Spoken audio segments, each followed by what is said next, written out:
بسم اللہ الرحمن الرحیم۔ کردار جانچنے کا آلہ کہاں سے ملے گا؟ وہ میرے بے تک کے سوال پہ ہنس کر بولا، یہ کیسا سوال ہے؟ سوال تو انتہائی آسان ہے۔ کردار جانچنے کا آلہ تو کسی کے پاس نہیں ہے، لیکن کچھ واضح نشانیاں ہوتی ہیں جو بتاتی ہے کہ کون کیسا ہے۔ کیسی نشانیاں؟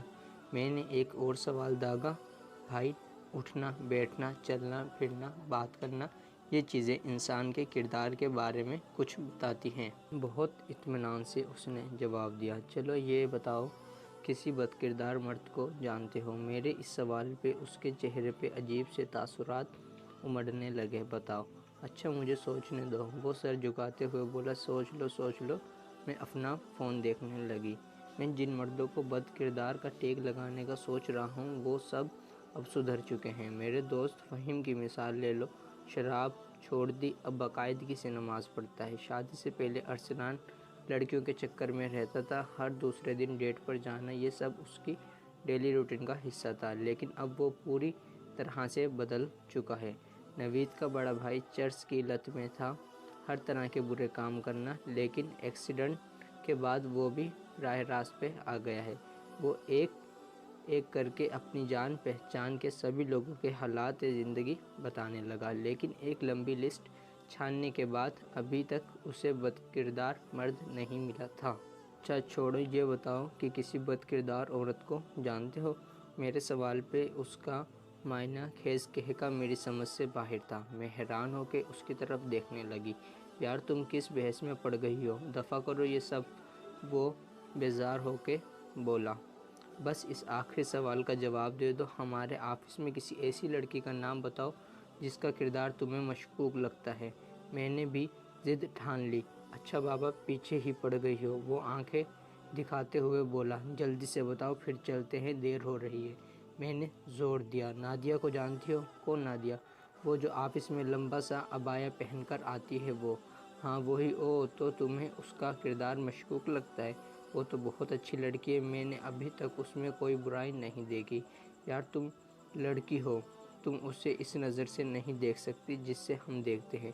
میں نے اسے بڑی دفعہ نوٹس کیا ہے۔ اچھا تو تم نے کیا نوٹس کیا ہے؟ سیکیورٹی گارڈ اسلم ہے نا، وہ جس کی ہلکی سی داڑھی ہے، ہٹا کھٹا نوجوان؟ ہاں تو اس کے ساتھ نادیہ کا چکر ہے۔ تمہیں کیسے پتا؟ اس ٹائم میں بھی اکثر نیچے کھڑی ہوتی ہے اس کے ساتھ، ایک دو بار تو اسے اپنے کیبن میں بھی بلایا۔ وہ تفصیل سے بتانے لگا۔ تو کیا تمہارے علاوہ کسی اور نے اسے دیکھا؟ میرا مطلب ہو سکتا ہے تمہیں غلط فہمی ہوئی ہو۔ او نہیں یار، شروع میں بھی غلط فہمی سمجھ رہا تھا۔ علی اور توصیف نے اس بات کی تصدیق کی ہے، اور تمہیں پتہ ہے ایک بار اس نے توصیف کو اپنا موبائل ٹھیک کروانے کے لیے دیا تھا، اس میں ایسی تصویریں اور ویڈیوز پڑی تھی، میں تو سن کے حیران رہ گیا۔ کیسی ویڈیوز؟ چھوڑو تم، ارے بتاؤ تو صحیح۔ وہ ہوتی ہے نا اس نے سرگوشی کی۔ اوہ اچھا، یہ تو تم نے حیران کر دیا مجھے۔ ہم دونوں کیفیٹیریا سے نکل کر اپنے گھر کی طرف چل پڑے۔ گھر جاتے ہی میں نے اسے میسج ٹائپ کیا، تھینک یو سو مچ، آج تم نے میری بہت بڑی مشکل آسان کر دی۔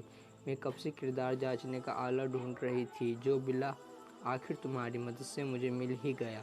میں یہ جان کے خوش ہوں کہ میرے کردار سے میرے عمل اور سوچ کا کچھ لینا دینا نہیں ہے۔ یہ پوری طرح سے اس بات پہ منحصر ہے کہ سامنے والا مجھے کس نظر سے دیکھتا ہے، کیا اندازہ لگاتا ہے۔ یہ سارے اندازے کا ہی کھیل ہے۔ سیکیورٹی گارڈ اسلم نے اپنی چھوٹی بہن کو نادیہ کے گھر کام پہ رکھوایا ہے، تو بھائی ہونے کے ناطے وہ ہر روز نادیہ سے اپنی بہن کی خیر خبر لیتا ہے۔ میں اس بات پہ حیران ہوں کہ تم نے اسلم کو نادیہ کی گاڑی میں اس کے گھر جاتے کیسے نہیں دیکھا۔